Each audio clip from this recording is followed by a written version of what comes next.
Chers amis, bonjour. Nous sommes le dimanche 19 mars 2023, il est 9h30. Quelques news de l'Arménie, de l'Artsakh et de la diaspora arménienne. Tout d'abord, donc, hier, le dictateur Aliyev était à Talish, au nord de l'Artsakh, sur la partie près de Maltaket, enfin, sur la partie, comment dirais-je, occupée de l'Artsakh depuis la guerre de 44 jours. Il était donc dans ce village de Talish et il a prononcé un discours, une nouvelle fois haineux, un discours agressif, affirmant qu'il voulait retrouver, que le peuple azéri voulait retrouver le Zankezur natal. Et bien sûr, l'Artsakh, il n'était plus de question, donc voilà, que les vrais propriétaires étaient des Azéris, donc tant de l'Artsakh du Zankezur, tout simplement. Hein. Donc voilà, il menace une nouvelle fois l'Arménie d'attaque pour récupérer la partie sud de l'Arménie et pour faire une jonction avec le Nakhitchevan et la Turquie. Voilà une nouvelle fois donc Aliyev qui a condamné l'Arménie, qui a affirmé que l'Arménie cherchait des partenaires occidentaux justement pour se défendre, hein, tout simplement. Il a un peu, comment dirais-je, ironisé ce soutien étranger à l'Arménie. Il a aussi pointé du doigt la diaspora arménienne qui je crois que c'est le mot qu'il a prononcé comme un cancer en fait. Hein. Voilà, donc un discours à la Hitler, en fait, un nazi. Donc Aliyev est un nazi, bien sûr, un dictateur vraiment qui n'a aucune valeur. Hein. Et on comprend pas que l'Europe reste encore assez molle pour faire que des condamnations verbales, des petites condamnations, sans une menace réelle de ce dictateur qui dépasse les limites, hein, quand même, il faut dire tant il y va des droits de l'homme, de la dignité humaine, de toutes les valeurs que les démocraties occidentales défendent. Et aujourd'hui, Aliyev est en marge de tout cela. Leur président dictateur de l'Azerbaïdjan prononce des discours à la Hitler. C'est un nazi, hein, c'est un nazi anti-arménien cette fois-ci, pas antisémite, anti-arménien.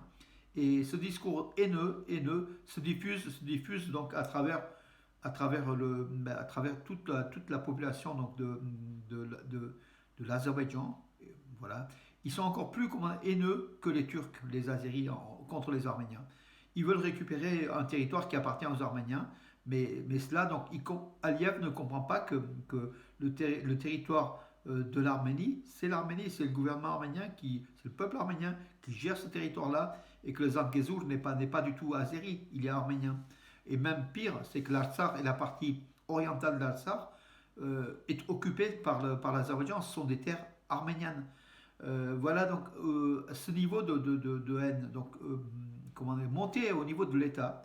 On le voit aussi sur les terrains de football. On le voit sur le terrain dans les compétitions sportives, quand les athlètes ou les lutteurs azéris, même perdants, ne veulent pas saluer les Arméniens. Rejeté bien sûr par les fédérations internationales, toujours sanctionné, mais ce discours haineux, en tout cas, transparaît auprès du peuple azéri, et c'est pas rendre service, c'est pas une bonne chose. Et l'Europe, entre-temps, donc oui, tous les jours, on parle de l'Ukraine, on parle de cette menace russe qui est sans doute réelle, mais on ne parle pas de l'Azerbaïdjan qui menace réellement tous les jours les Arméniens, tant en Artsakh qu'en Arménie. Voilà donc a commencé par son président qui ouvertement, par des mots non cachés, menace voilà, donc l'Arménie. Et l'Europe ne bouge pas, le monde ne bouge pas. On est peut-être encore fautifs, nous les Arméniens, les 700 000 Arméniens de France. Où sommes-nous? Où sont-ils, ces 700 000 Arméniens? Aussi, il faut quand même aussi se faire une autocritique, mes amis. Qu'est-ce qu'on fait? Qu'est-ce qu'on fait pour faire bouger les choses? Les forces spéciales russes ont mené un exercice planifié sur le territoire de l'Arménie. Ce sont les forces spéciales de la région sud donc de l'armée russe. Hein, voilà. Ils se sont entraînés donc, dans des conditions donc, sur le territoire arménien pour contrer une attaque présumée, enfin une pseudo-attaque terroriste. Hein, voilà. Et opération réussie. Sergei Karapetyan, qui était condamné pour le meurtre d'un parent d'Aliyev, donc a reçu un certificat de retour en Arménie. Donc voilà, il était détenu à Kherson qui a été bombardé. Donc du coup, il s'est retrouvé en Ukraine. Et maintenant, donc Sergei Khachaturian peut venir en Arménie, peut-être purger sa peine, hein, tout simplement, qu'est-ce qu'il a fait? Ben, en prison, il a tué un mafieux azéri qui était accusé, justement, qui justifiait les destructions des Khachkars de Djoulfa. Donc Djoulfa, tout le long près de l'Arax, le cimetière arménien de Djoulfa, avec des centaines et des centaines de Khachkars qui ont été vandalisés, qui ont été cassés, rien que pour enlever la présence de la culture arménienne dans le Nakhichevan, puisque cette Djoulfa était dans le Nakhichevan. Voilà ce qui s'est passé en 2008 ou 2006, enfin c'est la date, peu importe, mais en tout cas, ce mafieux azéri qui était du clan Aliyev étant aussi originaire du Nakhitchevan, tout simplement tué lors d'un rixt avec l'Arménien Sergei Khachaturian. Voilà, et de Kherson, donc d'Ukraine aujourd'hui, Sergei Khachaturian, qui se trouve, je crois qu'il se trouvait à Odessa, désire s'installer en Arménie, peut-être pour finir sa peine tout simplement. C'est ce qu'a écrit Naira Zorabian, qui est l'ancienne députée de l'opposition.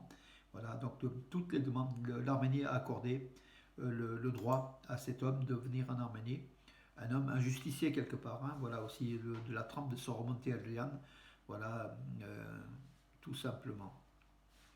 Alors, le capitaine accusé dans l'affaire de l'incendie qui a coûté la vie à 15 soldats arméniens dans le village d'Azat, dans la région de Karakonik, à quelques centaines de mètres de la frontière arméno-azérie.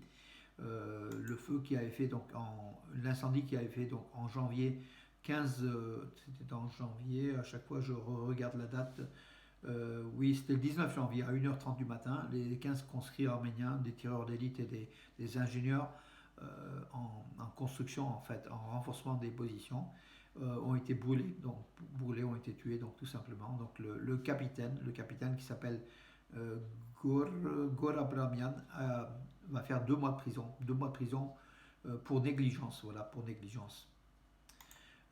C'est une sanction tout de même.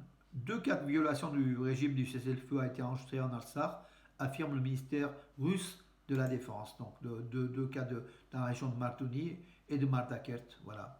Entre-temps, les patrouilles russes font leur tournée donc à Mardakert, à Martouni et dans le corridor de la Chine pour rassurer un petit peu la population arménienne de l'Artsakh. Mais l'Artsakh est toujours soumise au blocus de la Chine, du corridor de la Chine depuis le 12 décembre. Voilà.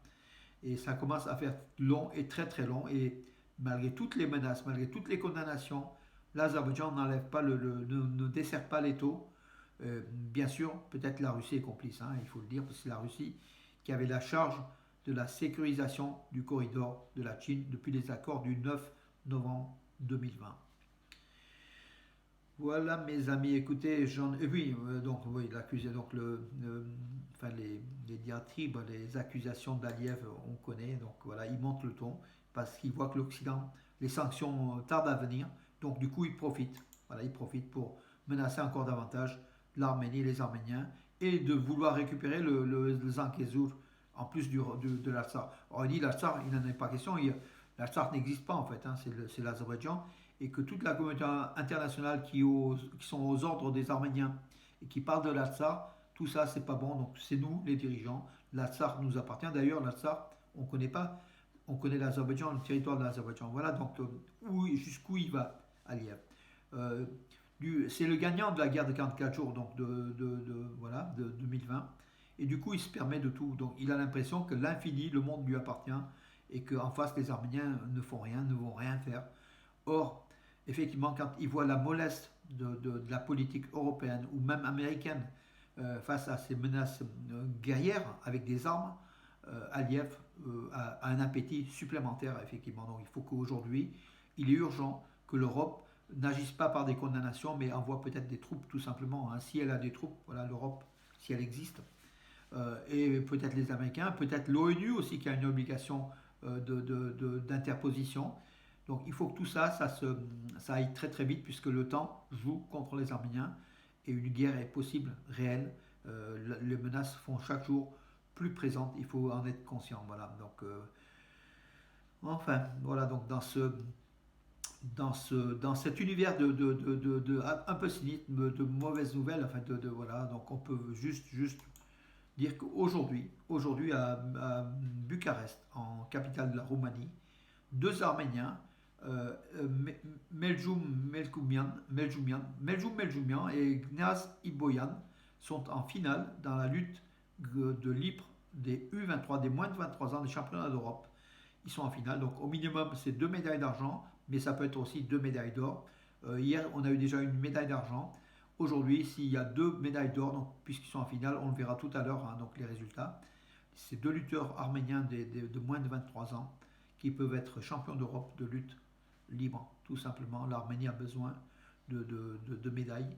On a besoin qu'on puisse ensemble, au moins compenser comment dirais-je, cette pression que nous avons autour du peuple arménien, de l'Artsakh, d'Arménie et d'Arménie occidentale qui englobe tout cela. L'Arménie occidentale englobe l'Arménie et l'Artsakh, c'est la même cause. Défendre l'Arménie occidentale, c'est défendre toute l'Arménie en fait, de l'Artsakh à l'Arménie occidentale, avec la République d'Arménie aujourd'hui. L'un n'est pas contre l'autre, tout simplement. Donc défendons ce périmètre arménien, ce monde arménien, il en a besoin. Et les meilleurs défenseurs de ce périmètre arménien, mes amis, c'est nous, c'est vous, c'est moi, c'est nous, les Arméniens. Et moi, je trouve qu'on n'en fait pas assez. Même si on en fait beaucoup, on a l'impression d'en faire beaucoup, on ne fait jamais assez. Donc sur ce bon dimanche, mes amis, et à demain. Bonne journée.